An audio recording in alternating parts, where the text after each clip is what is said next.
Cactus 1549, 700, climbing 5,000. This is Cactus 1539, hit birds, so you've lost thrust on both engines, returning back towards LaGuardia. Okay, you need to return to LaGuardia. Turn left heading up 220. We're unable, we may end up in the Hudson. Cactus 1549, radar contact is lost. You also got Newark Airport up at 2 o'clock in about 7 miles. Eagle 54718, turn left heading 210. 210, 4718. I think he said he was going in the Hudson.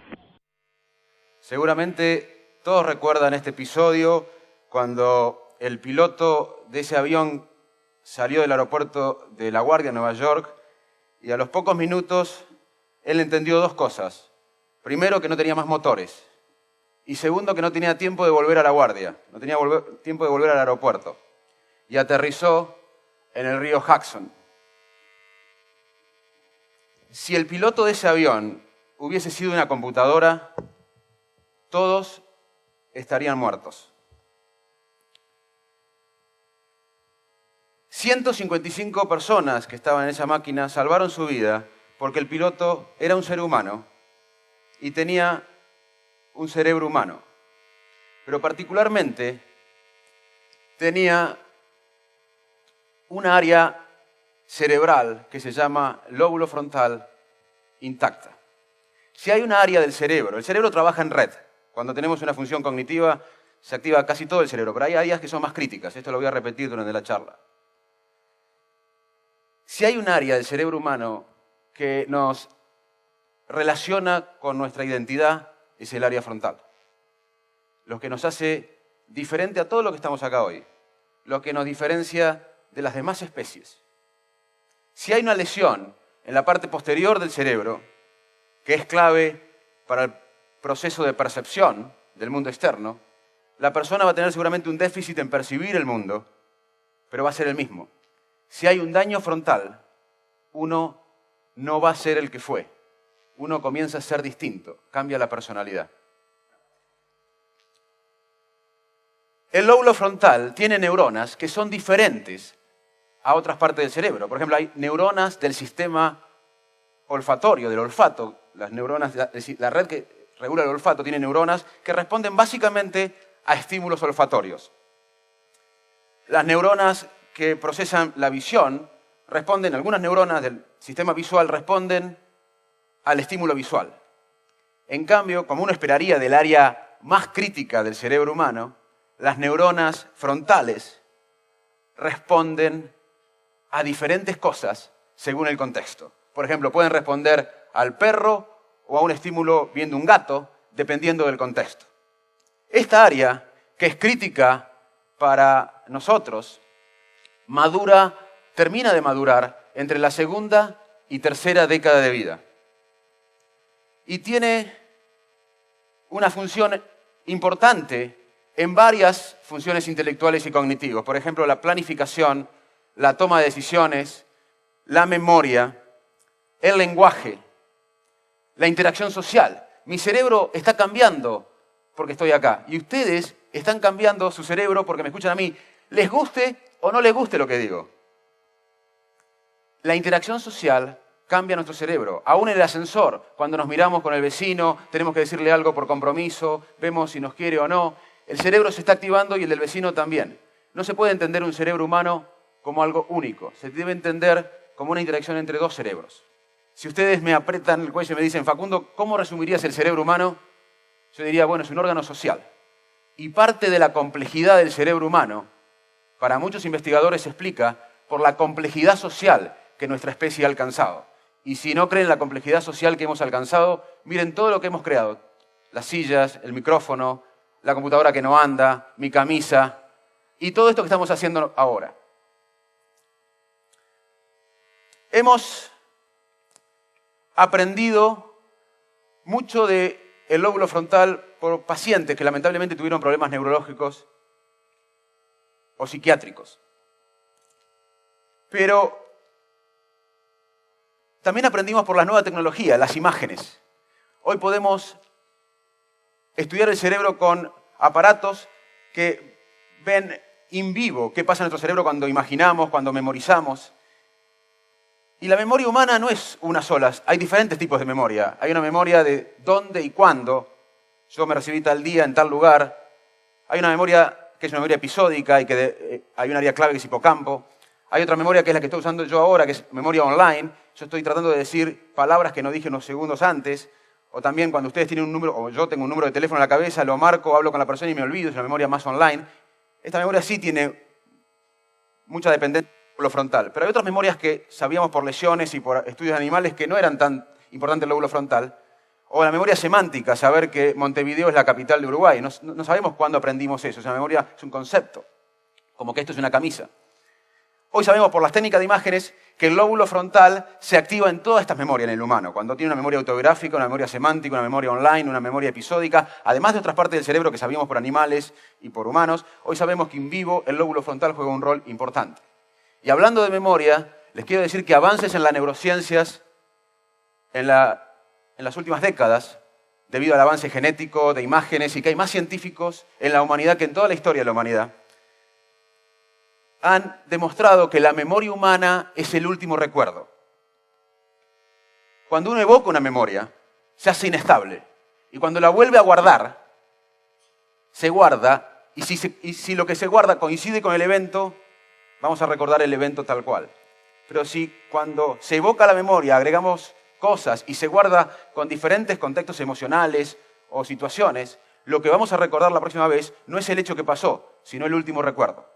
Básicamente, repito que es un concepto importante, cuando uno evoca una memoria, la memoria se hace inestable y se vuelve a guardar como cuando uno guarda un documento Word en la computadora. Lo que se guarda es lo que se va a recordar la próxima vez. Si uno hace un viaje de enamorados y uno está más enamorado que otro y lo cuenta 100 veces y el otro lo cuenta 2 porque está poco enamorado, le pasó mal, seguramente el más exacto va a ser el que lo contó 2 veces, porque el que contó 100 veces va a poner cosas en el viaje, emocionales y contexto que no van a tener nada que ver con la realidad. Aprendimos del lóbulo frontal, que es el encargado de planificar, de organizar la conducta temporal del lenguaje, de la emoción y de los aspectos racionales por pacientes. Uno es la lobotomía. La lobotomía es un procedimiento que por suerte no se usa más, pero fue muy popular en Europa, en Estados Unidos, hace décadas. A partir de los 70 cesó la actividad. Básicamente le destruían el lóbulo frontal entrando con un fierrito por el ojo y el fierrito destruía el lóbulo frontal a personas con una depresión incurable en ese momento, con obsesiones que no lo dejaban tener una vida independiente o con dolores intensos. Y había una foto muy expresiva de una persona muy preocupada y después de la cirugía estaba con un habano totalmente liberado. Se le habían acabado las obsesiones, pero había dejado de ser el mismo. Estaba totalmente desinhibido, despreocupado. Y ahí aprendimos, lamentablemente, de lo que sucede con una lesión frontal. También aprendimos sobre lo que pasa con una lesión frontal con un experimento lamentablemente natural que sucedió en Cavendish, un pueblo de Vermont. En Cavendish, Vermont, había una empresa de ferrocarril que estaba construyendo el ferrocarril y un capataz, Phineas Gage, era muy obsesivo. Llegaba temprano a trabajar, se iba último, todo el mundo confiaba en la palabra de él, los jefes en la empresa confiaban en él, los obreros que dependían de él estaban muy contentos, una persona muy confiable, hasta que un fierro por una explosión de una mina le atravesó el lóbulo frontal. Lo llevan, el fierro salió, o sea, no quedó incrustado. Básicamente esta parte del cerebro había desaparecido. Lo llevan a Boston, hoy el fierro está en el hospital de Harvard, es un caso muy famoso, no estoy violando ni una confidencialidad médica, todos los datos que voy a decir fueron muy difundidos en los medios, internacionalmente, científicos y no científicos. Phineas Gage llega al hospital de Boston, primero consciente, segundo hablando perfectamente, memorizando todo lo que pasó. A la semana se va de alta, con un agujero en la parte anterior del cerebro. Los círculos médicos de Boston se preguntaban, ¿para qué sirve esa parte?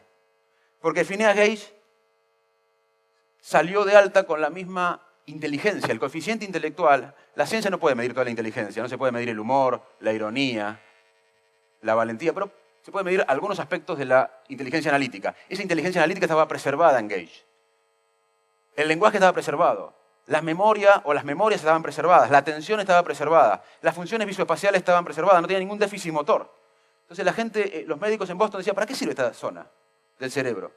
Al tiempo se dieron cuenta, Phineas Gage se puso totalmente desinhibido, empezó a tomar decisiones financieras en contra de él mismo, decisiones sociales, laborales, familiares. Yo no quiero hacer un juicio moral de qué está bien en toma de decisiones y qué está mal, pero si uno claramente tomaba decisiones ventajosas en su vida previo a un accidente y luego del accidente empieza a tomar decisiones que juegan en contra de uno en el aspecto social, laboral y familiar, claramente hay un déficit de toma de decisiones. Lo curioso es que ese déficit en Phineas Gage no pudo ser explicado por la razón, porque perdió la razón, porque el intelecto, la parte intelectual, la memoria, la atención, la inteligencia, el lenguaje estaba intacto. ¿Y qué pasó? Es que el fierro atravesó la zona frontal, que cumple otra función, además de todas las que le dije antes, que es regular la emoción y lo racional. El lóbulo frontal es el que se encarga a nuestro cerebro de adaptar socialmente los impulsos innatos que todos tenemos. Todos queremos devolver una piña a alguien si nos pega de sorpresa, todos, pero algunos no lo hacen. Todos queremos acercarnos al estímulo sexual, todos. Y todos queremos decirle a una persona que es molesta o mentirosa o cínica que es un mentiroso y un cínico. Y eso es lo que las personas con daño frontal hacen.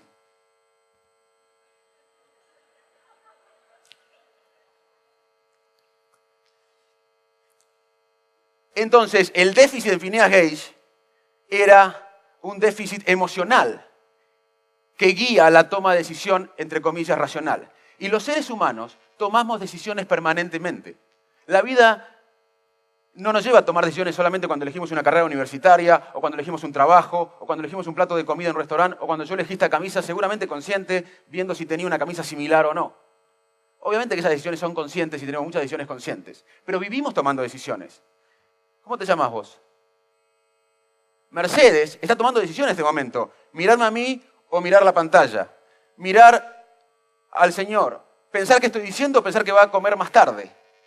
Vivimos tomando decisiones y el cerebro evolutivamente ha desarrollado un mecanismo de toma de decisiones donde no puede evaluar los pros y las contras permanentemente, porque si no, no tenemos tiempo para hacer todas las decisiones que tomamos. Porque tomar decisiones no es solamente elegir un plato de comida o una camisa o una carrera universitaria.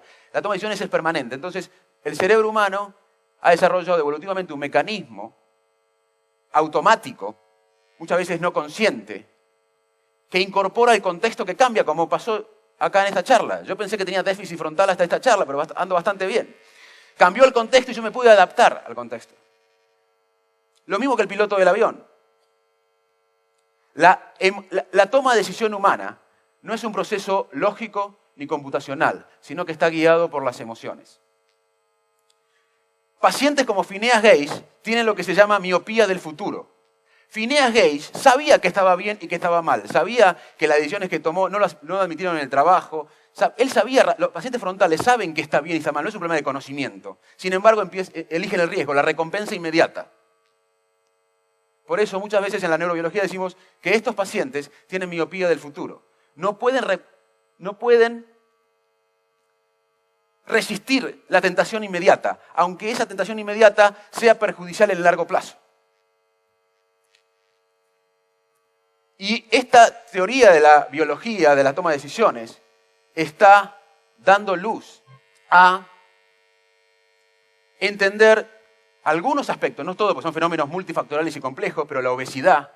Todos vamos al supermercado, hay un tarro de helado y algunos no pueden resistir comerlo, a pesar de que saben que van a aumentar 500 calorías a la tarde o a la mañana siguiente, o inmediatamente después de comerlo. Lo mismo pasa con la adicción severa a las drogas o con el juego patológico. El juego patológico no es el que juega a veces el casino, sino el que no puede vivir sin jugar. Hay un caso de un paciente mío que tenía la plata para la luna de miel que había juntado durante meses y el día anterior al casamiento se la jugó. Claramente no vio el futuro, que la mujer lo iba a matar, básicamente. Vamos a escuchar un poco de música ahora y les voy a contar qué tiene que ver esto con el lóbulo frontal.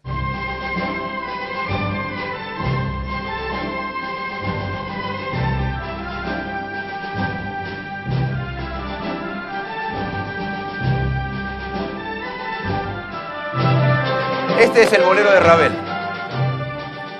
Ravel lamentablemente sufrió una enfermedad que afectaba el sistema frontal. Esto está bastante evidenciado en la literatura médica.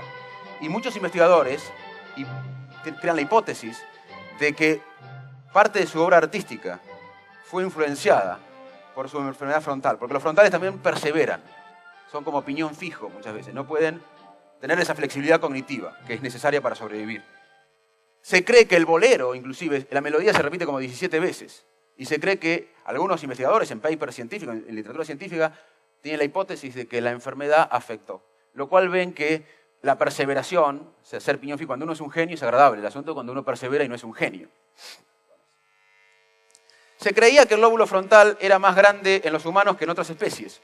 Hoy sabemos que no. Hoy sabemos que parte de la complejidad frontal quizás sería por las conexiones cerebrales, no tanto por el tamaño del lóbulo frontal. Este es un estudio que hicimos cuando yo vivía en Inglaterra, en Cambridge, para que vean que hubo muchos Phineas Gage en la historia. Este es un grupo de 30 pacientes que estudiamos como Phineas Gage. O sea que no es que la neurobiología hace una regla de un caso, sino que hay muchísimos laboratorios en el mundo que por décadas han estudiado el fenómeno que originalmente se vio en Gage. Y la lesión frontal no solo se da con una lesión, con un fierro, con un accidente vascular. Esto es una enfermedad degenerativa, como el Alzheimer, pero en vez de afectar el hipocampo que regula la memoria, afecta al lóbulo frontal degenerativo.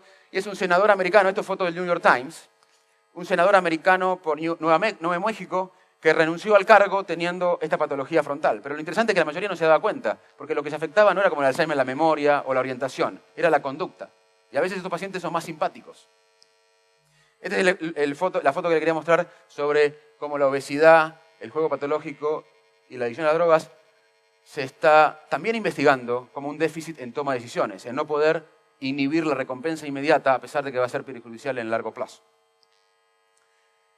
El ser humano contemporáneo cuenta con todos los recursos para resolver muchos de los problemas sociales más urgentes, por ejemplo la pobreza.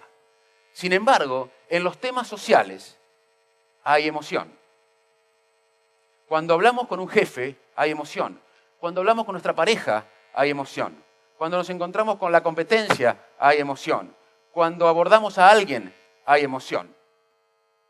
Los temas sociales involucran emoción porque tienen implícito poder, sumisión y beneficios personales.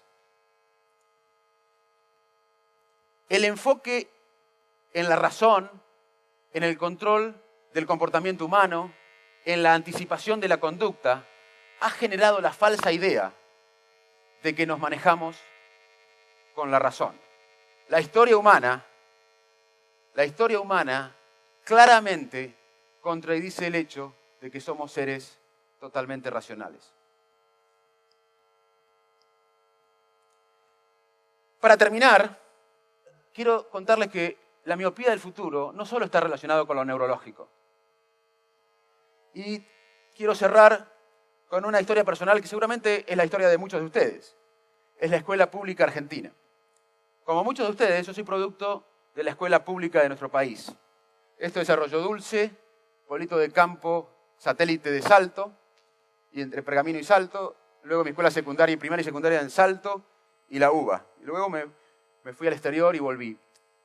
Como a muchos de ustedes, este sistema público me permitió cumplir mis sueños y mis objetivos. Fue la base, no fue lo único, pero fue una base importante con la que yo pude cumplir mis sueños personales y objetivos. Y este proyecto de educación pública que diferenció a la Argentina mucho tiempo de otros países en América Latina, de lo cual estamos orgullosos los argentinos, fue pensado por una generación de argentinos que claramente no tenían miopía del futuro, que pudieron pensar un sistema educativo más allá de su vida biológica.